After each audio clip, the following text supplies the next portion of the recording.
A swimmer can get out of a rip current alive, but it's really important to understand what to do, and it starts with staying calm.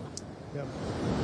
Definitely, that's the most important thing there. There are some rules to get you out of the water if you are caught in the rip current. First is assessing the situation. I drew a line here on the beach because about 5 minutes ago, some kids went out at this spot, and there you can see where they are. So that tells you that there is a drift to the south. And oftentimes you hear people say, oh, you swim parallel to the shore to get out. But what they're missing is which direction do you swim parallel? And it's not parallel, it's at an angle. So the last thing you want to do is swim parallel into that current, which is pushing you south. That could be a death sentence if you fatigue.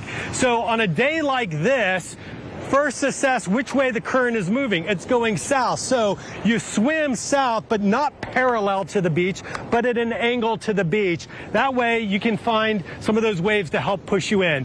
The second thing is spotting a rip current.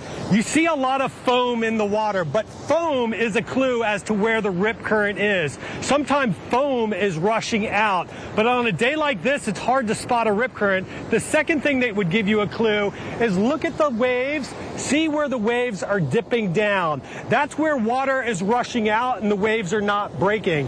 That is going to be an entrance region for surfers, but that could be a death trap for swimmers as the water pulls you out where those waves aren't breaking.